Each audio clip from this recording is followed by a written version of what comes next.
Bon dia. Avui resoldrem l'exercici 1 de química de l'examen de selectivitat del juny de 2025. Anirem pas a pas, explicant què fem i per què ho fem. Aquest és l'enunciat i l'apartat A i B de l'exercici.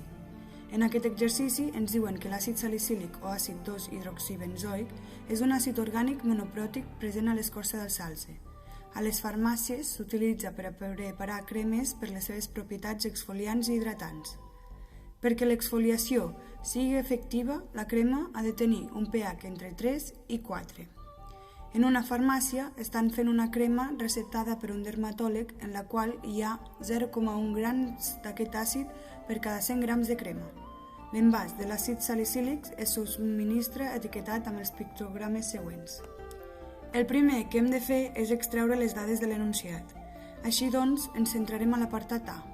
En aquest apartat ens demanen, d'una banda, que justifiquem si aquesta crema tindrà un pH òptim per actuar com a exfoliant i que indiquem què representen els pictogrames de l'àcid. Centrem-nos ara a calcular el pH. El segon pas és identificar quin tipus d'àcid tenim. Ens diuen que l'àcid salicílic és un àcid orgànic monopròtic. Això vol dir que només pot cedir un protó. A més, com que la seva constant d'acidesa és relativament petita, és un àcid feble. Això és important perquè els àcids febles no es dissocien completament en dissolució. El tercer pas és calcular la concentració molar, és a dir, passar de grams a mols. L'enunciat ens diu que hi ha 0,1 grams d'àcid salicílic per cada 100 grams de crema. Que la massa molar, és a dir, un mol d'àcid, són 138,12 grams. També ens donen la densitat de la crema, que és 1 gram per mil·lilitre. Això vol dir que 100 grams de crema ocupen 100 mil·lilitres. Finalment, com que hem de treballar en litres, passem aquesta proporció a litres.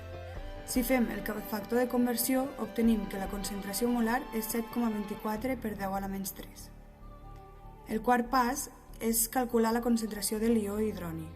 Per fer-ho, sabem la concentració inicial de l'àcid salicílic, però no coneixem la concentració de l'anió salicilat, ni de l'ió hidroni. Pel que fa a la concentració d'equilibri, sabem que hi haurà menys concentració de l'àcid salicílic, però no sabem la quantitat. Per tant, li donem un valor X, que serà la mateixa concentració molar que l'anió i l'ió. A més, com que sabem que la constant d'acidesa és 1,07 per 10 a la menys 3 i que aquesta és la fórmula, substituïm els valors de la concentració que volem trobar, és a dir, de les concentracions d'equilibri, igualem l'equació a 0 i resolem l'equació de segon grau, que ens diu que X és igual a 2,299 per 10 a la menys 3 molar, ja que l'altre resultat és negatiu. Ara ja només ens queda l'últim pas, que és trobar el pH. Per això necessitem saber la concentració d'ions d'hidroni. Com que la X és igual a la concentració molar d'ions d'hidroni, calculem el pH fent el logaritme negatiu d'aquesta concentració i obtenim un pH d'aproximadament 2,64. Però no n'hi ha prou amb calcular el pH, sinó que l'hem d'interpretar. El problema ens diu que perquè la crema sigui un bon exfoliant, el pH ha d'estar entre 3 i 4. El valor que hem obtingut és 2,64, que és inferior a aquest rang. Per tant, la crema és més àcida del recomanat i no té un pH òptim. Per completar l'apartat A, ens falta indicar què representen els pictogrames de l'àcid salicílic i de quins perills ens alerten. Aquí us deixo el significat. Ara ja només ens queda l'apartat B. En aquest apartat ens demanen que escrivim la reacció de valoració de l'àcid salicílic amb l'hidròxid de sodi, que diguem si el pH en el punt d'equivalència és àcid, bàsic o neutre i que diguem quin dels gràfics representa la corba de valoració.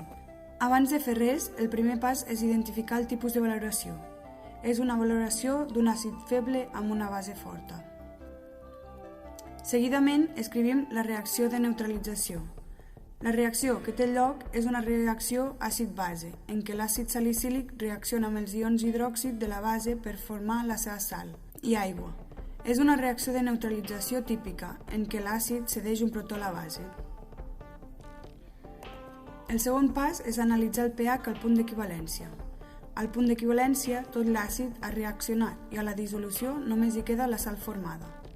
El catió sodi no afecta el pH, però l'anió salicilat sí. Aquest anió reacciona amb l'aigua en una reacció d'hidròlisi, produint ions hidròxid. Com que es formen hidròxids, el pH al punt d'equivalència és superior a 7, és a dir, és bàsic. I ja per acabar, només ens queda escollir i justificar quin dels gràfics representa aquesta valoració.